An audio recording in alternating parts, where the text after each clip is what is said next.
So, yeah, for many years we've been discussing here actually about how to gear towards a bottom-up organized society using information systems, and eventually we're getting there because the data are getting available and we can produce them ourselves. So this is exciting. And of course, it's not enough to wait for somebody to do it for you, like a big company, and finally you download an app and it does everything for you. No, this is about participation, right? And that means that we have to do it. We shouldn't wait. We start preparing our society with the tools that we need in order to make it work better.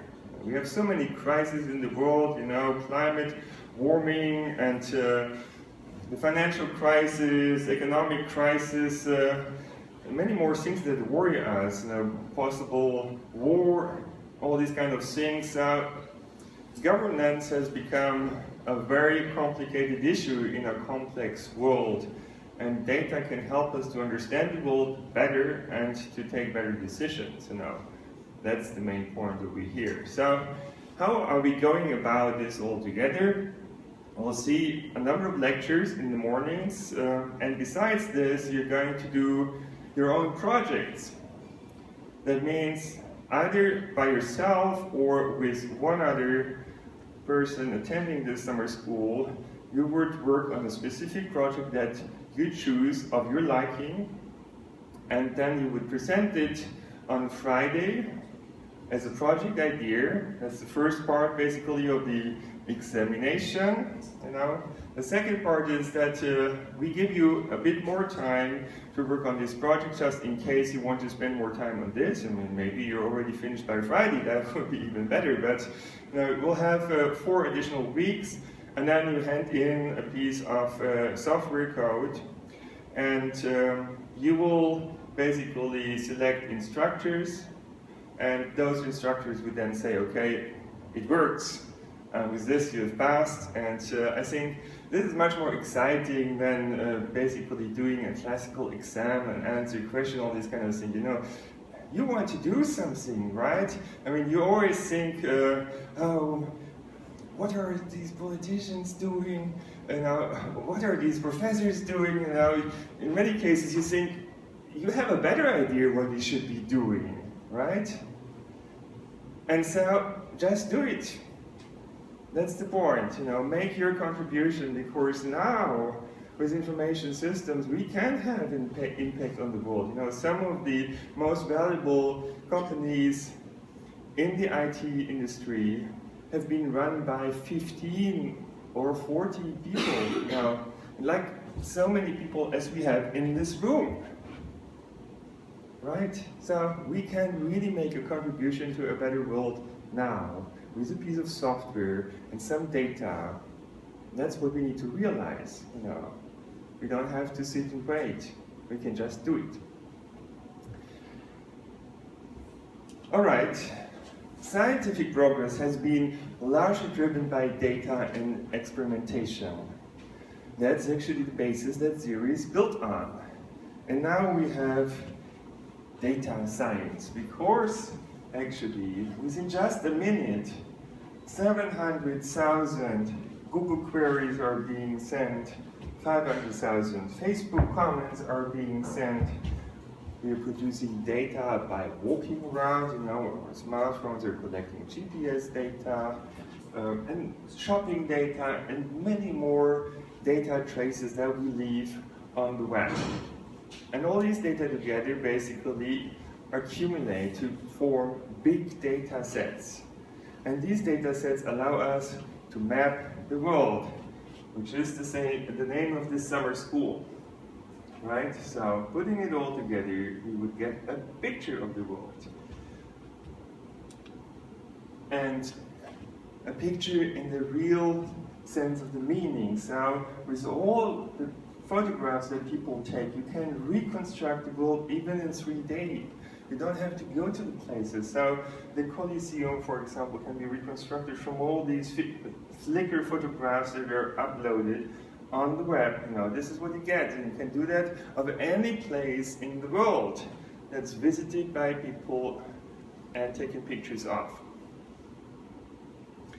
we can do many more things. You know, we can map epidemic spreading and understand it. We can map global knowledge production and consumption. We can measure the spreading of ideas, so-called memes. This is physics, actually. I've never seen such a clear picture of physics. You know, what were the main subjects over time. So there are now ways of looking into our communication patterns that allow us to see new trends and what matters. And we can also map cultural spreading over thousands of years, actually. Now, I was amazed to see this, that just from birth death data of artists and other notable people, we can reconstruct a movie. Actually, there's a nice nature movie that you should see that shows us how culture spread in the world over the thousands of years and how America was discovered culturally. So all of this is pretty amazing, and we can do things that are really important for the world. For example, we can understand conflict much better because there are now data about conflict, and it turns out there are actually interrelations between spatial interactions, migration, and conflict. And one of the data sets that might be interesting for you in this context is the GDELT data set, which basically measured all of the activities that are happening in the world and illustrates it. And so the question is, what do these patterns actually tell you? You know, could there be a revolution, for example, as we have seen it in the Arab Spring? Or could it mean that a war is ahead? So we'd like to have an early warning system for armed conflict, of course. And it turns out that actually the way people communicate through newspapers about certain subjects tells us a lot about the likelihood of war. So one of my colleagues, Thomas Chavifaux, taken Google News of more than 100 years, has mined millions of news articles for certain kind of keywords, sentiment kind of analysis, and it turns out that this increases the predictability of wars dramatically. So we can basically predict wars 6 months ahead or so, and that gives us time to negotiate and find solutions. So this is really important because we're living in difficult times, and hopefully we'll succeed to avoid future wars. Besides this, it's interesting to see the spreading patterns of international tension, right? So this is what happened after the war on Iraq started, and I can see it somehow affects the entire region, right? Most likely destabilized the entire region, and maybe the Arab Spring was already one of the outcomes of this. And IS, the Islamic State, that we are faced with now.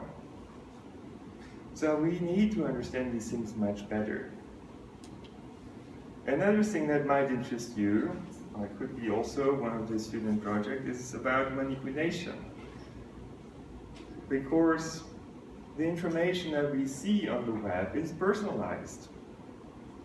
And that means we're living in a filter bubble in a sense, right?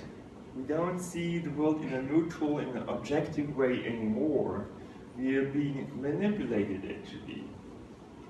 We're manipulated by companies, we're being manipulated by governments.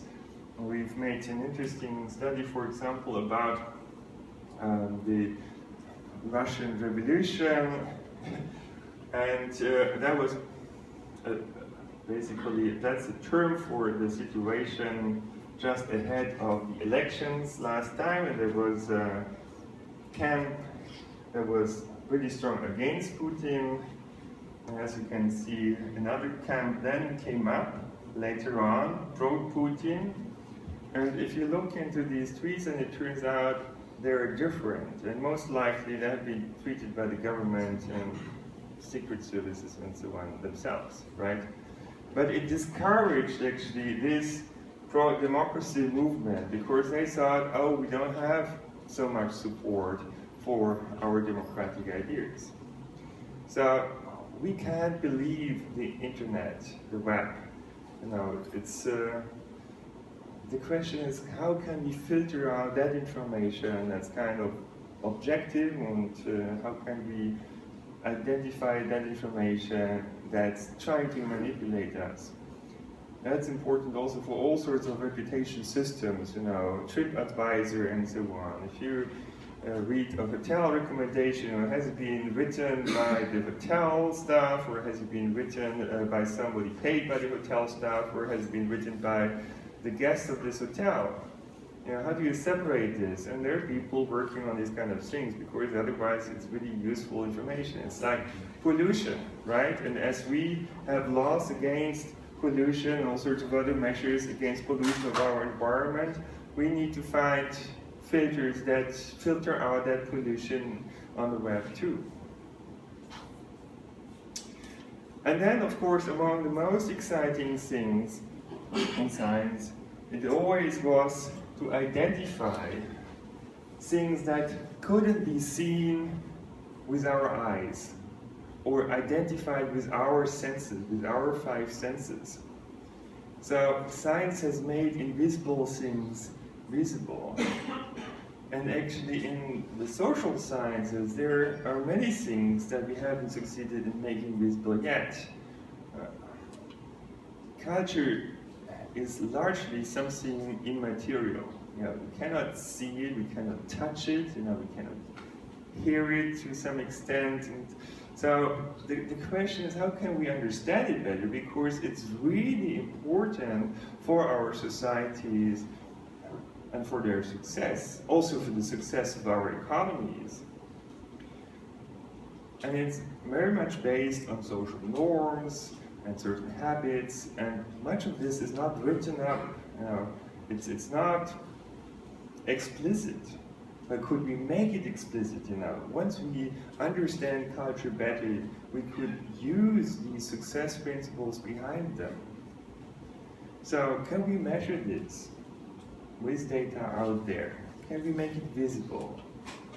For example, can we measure social well-being besides GDP per capita or the state of the environment? Can we measure this? Because it has a value. It's important for us. And in fact, we've started to do this. This is not finished, and this is one of the projects that I'd like to propose, actually. There are surveys such as the World Value Survey and measure certain kind of things.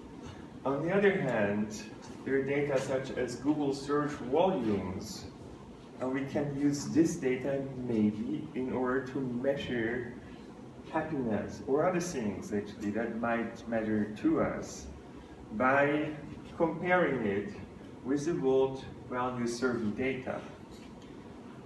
So this is the point.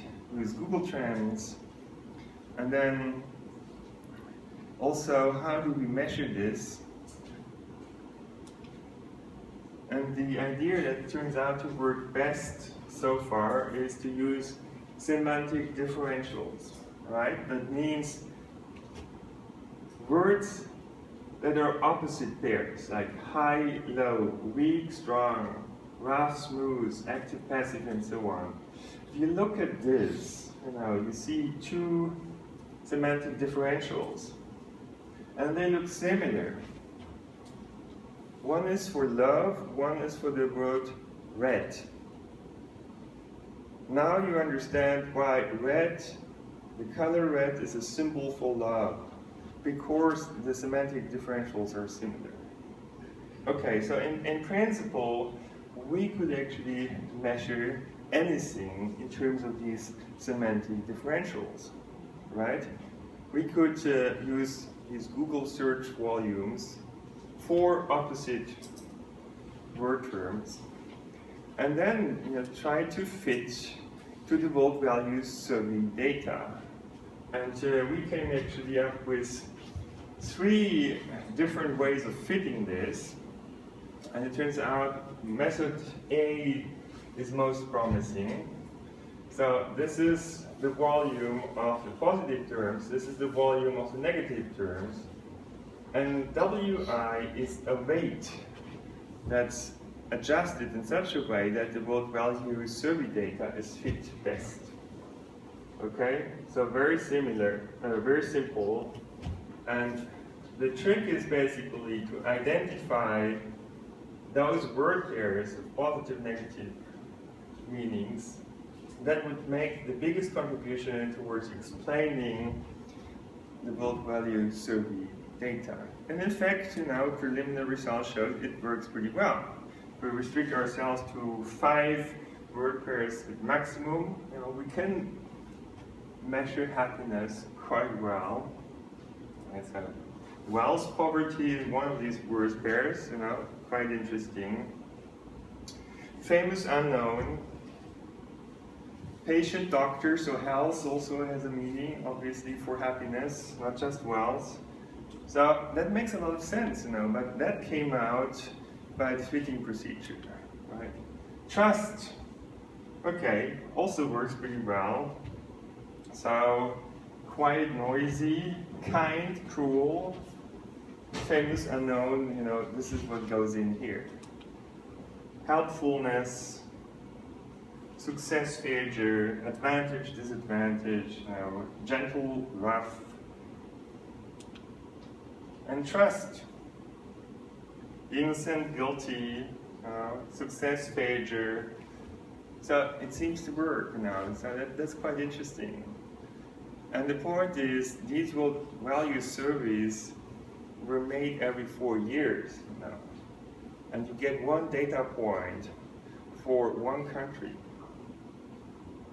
So with Google search volumes, we can do that for any place and any time. We can see how an economic crisis impacts happiness or trust and all these kind of things, We can make this visible. Isn't that exciting? All right, and that brings us to the subject of measurement. So, first of all, we have to get the data that we're analyzing, right? And in physics, for example, we have created antennas and even arrays of antennas in order to observe the universe. And we got these beautiful pictures that were not visible to the blank eye. But everyone is amazed about these pictures and says, this is interesting, and we're living in the middle of such an interesting universe. Isn't that fascinating? And in fact, we don't have to go that far, The most interesting things happen on this planet, just we haven't seen them because we just have 5 senses. And we haven't understood them. But this is now changing because what I'm claiming is we can build 1,001 more senses or even 1,000,000 more senses. So we will be able to see those things which are even in this room, the thing that happens among you with these new sensor technologies. So in the social science, we haven't been at the point where physics or biology has come. There it was easier to measure data, right? But as we can measure what's going on in society, the social sciences will become as important as physics or chemistry or biology. And this is already happening. Computational social science is now exploding because data are becoming available. So the question, can we build a CERN for society? Something that measures our society, what's going on there, and does it in a way that is acceptable to people and creates a lot of benefits. And in fact, this can now be done because many of us actually have such a universal tool called smartphone. But in fact, the most interesting part of this is not the phone. And it's not what we're using it most of the time for, like chat, email, and calendar, and all these kind of things. It's these about 15 sensors that are in every single smartphone, and that we're not consciously using.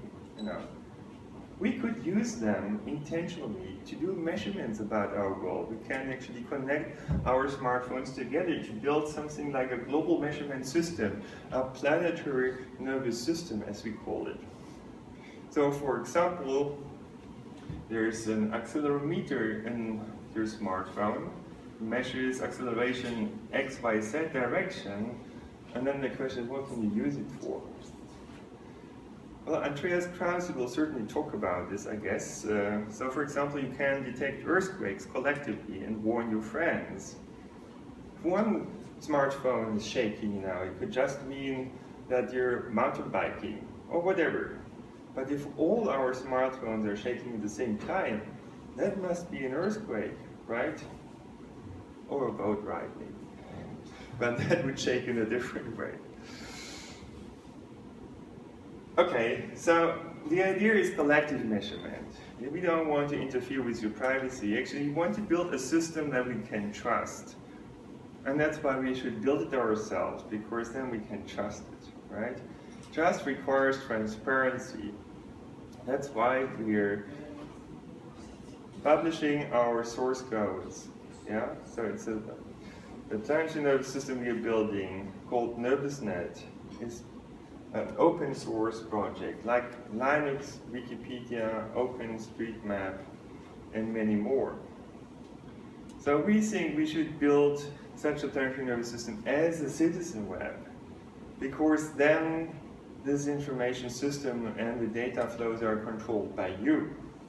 In fact, NervousNet can now be downloaded as an app, and then you will be able actually to turn on and off these different sensors in your smartphone, depending on how many sensors your smartphone has. And you can decide which of these sensors you want to take to measure something.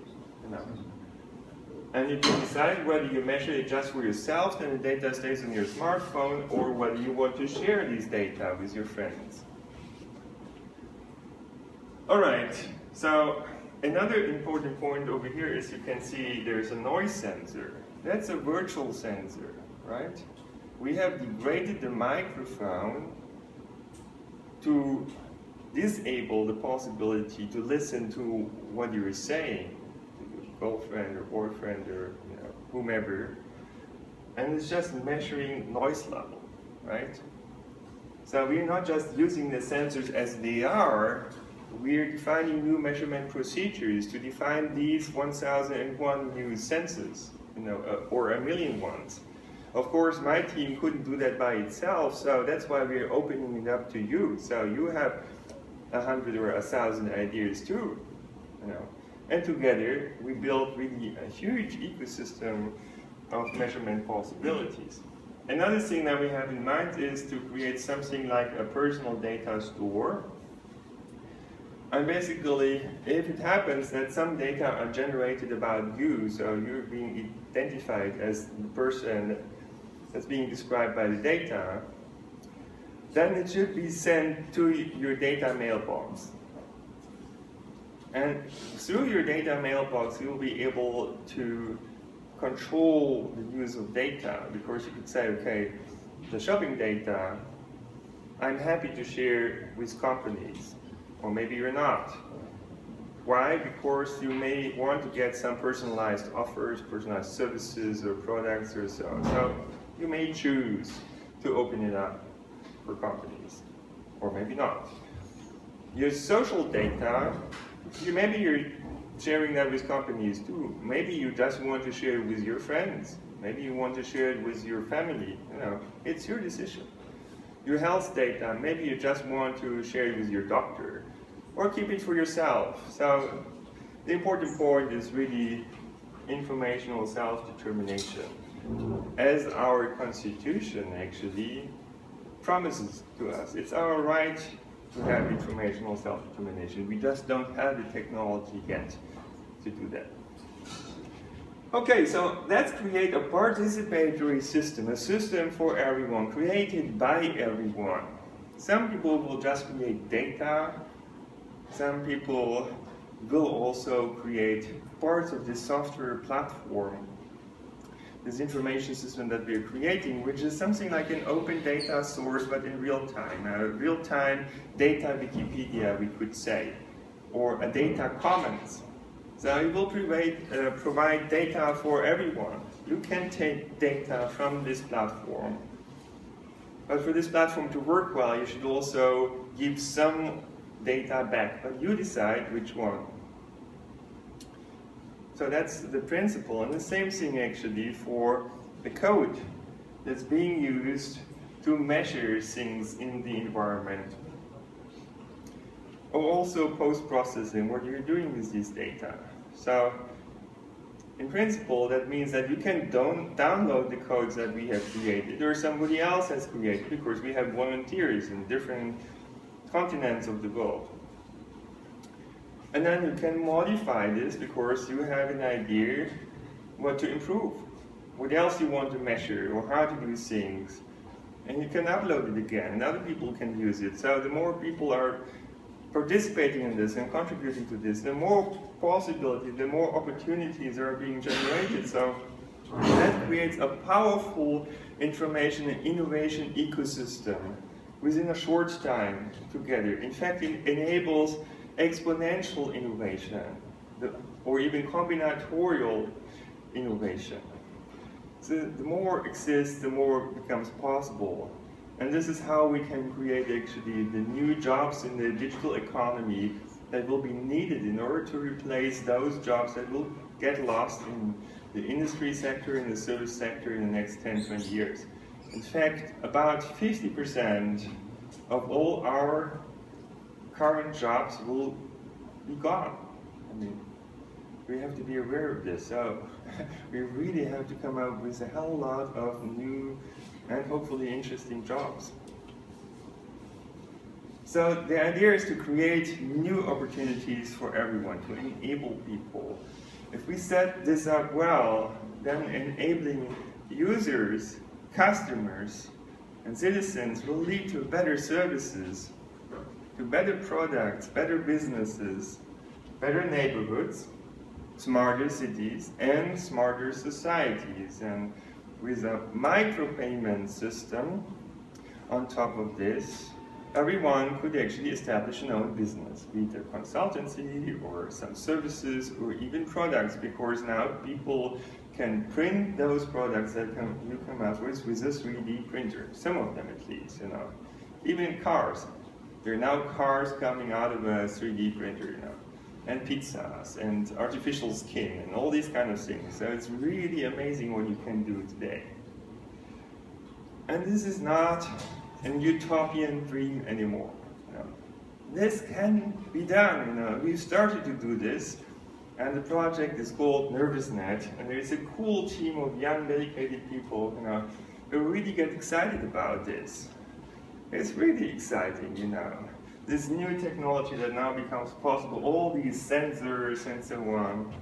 And it's a lot of fun because you can turn sensor outputs, for example, into music, or you can turn cities into adventures. You can play games, you know. And the first demo of a game is this one. Catch the light. So we're using smartphones in order to make a light catching competition. You know. This is, of course, just a demo to show you that this is working. So now they have basically to follow the light and choose better than this, and we'll get more points and we'll win.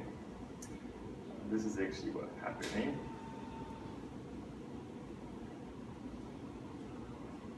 And here is another example of a game, which is kind of virtual arm wrestling. So we're using the acceleration sensors in order to see, you know, who is stronger. So say they cannot decide which cinema movie to watch or what to do together, so they're making a competition and figure it out. As you can see, there's one winning team. And by the way, this is Rama Priya and this is Sid, who are among us, you know. So they're not just competing, you know, to be the best, and even in different teams. They have created actually this wonderful system with us. And now, together with you, we want to create new functionality, because this is going to be an extremely powerful system. With this planetary nervous system, we can do so many things. We can do real-time measurement of our world, everywhere in the world. We can use this data to create larger awareness of the chances and risks, what kind of decisions we can take, and what are the implications of these decisions. We can take also these data to advance science, to learn about our global complex systems. And that will be important in order to take really much better decisions than in the past. But beyond this, something that excites me a lot, is we can use these real-time data to run self-organizing systems, because self-organizing systems require real-time feedbacks. In the past, in many cases, we didn't have these real-time data to make it possible. But now we can do this. We can build, for example, driver assistance systems that overcome congestion. We can build self-controlled traffic lights that reduce congestion in cities. We can build digital assistants that help us actually to coordinate ourselves with others, to cooperate, to avoid conflict and all these kind of things. This now becomes possible, and Vittorio Loreto is among us, has been working on these things as well for a long time. And so, there's really this great opportunity to collaborate, and Fosca Gianotti is also among us. She was one of the earliest colleagues who has actually subscribed to this building of the planetary nervous system, besides Sandy Pentland and Paul Lukovic and others. So, some of the most important people are among you.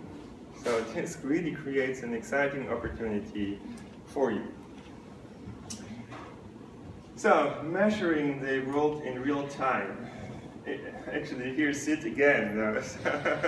He was traveling to the Chaos Computer Congress in Hamburg between Christmas and New Year, because they really wanted to figure out what people would think about our system. The people who go to this congress are very sensitive about their privacy. It's not allowed to take photographs and so on. So what would they think about us deploying sensors? Now, of course, we were not so stupid to say, okay, download this app and allow us to track your GPS coordinates. Because 4 data points basically tell us everything about you, who you are and what you do and so on. So instead, we came up with those beacons. And you can see these are kind of the 3D printed chassis, these are batteries, and then there's a computer chip. So that's all it takes, very easy to produce. You produce about 100 of them. And they're being used actually to measure proximity, distance in a sense, not location. So again, we were spending some time about how to create a system that wouldn't be privacy invasive, but give us some information that we might be interested in. So we distributed these beacons in a building, and then actually we could measure the social network and how it changed over time. So that was a real-time social experiment in a sense. And of course people knew what was happening, but we cannot tell you who this person was, was it a man or a woman, whatever. We just know there is a person that a lot of people are listening to, So there's social interaction networks, and they change over time, and seeing how that happens is of interesting to scientists. So now suddenly we have measurement opportunities. We don't have to wait for Facebook to give us their data, because that's never going to happen, right? So if you want to do your data science, and dream of a data set you want to work on, produce it yourself. You can now do this with us. We can now measure distances with smartphones. This is possible. We can create something like a smartphone-based radar system. In fact, that would be one possible project. Oops. So basically, when we were young, we played these games. We were hiding objects, for example, over Easter time, or we were kind of hunting the robber game. These kind of games we were playing, and we liked them a lot, So the question is, how could we play these kind of games in a new way with all the technology that we have today? Now, how can we make it more exciting, right? And so, one of the projects, at least, that we're working on together, hopefully would be about such a thing, gamification. But at the same time, you can use that to do science, In principle, that's nothing else than what we do actually to measure, like, radioactivity. But you could do the same thing for any kind of source, and noise sources, light sources, whatever. So we can create, for example, also a noise map of a city, or an entire country, or the entire world. Given that enough people download this NervousNet app, so make a little bit of advertisement for this, please. Or we can also measure luminosity. So, why don't we do these things together? So, get ready, because all it takes is you and your smartphone. Team up with your colleagues and join the NervousNet community. And then we can grow this into a global movement. We can build an information system that's going to allow us to take better decisions in the future. That will help science, it will help politics, it will help business and the citizens. It will help everyone. So, shouldn't we do that? Thank you very much.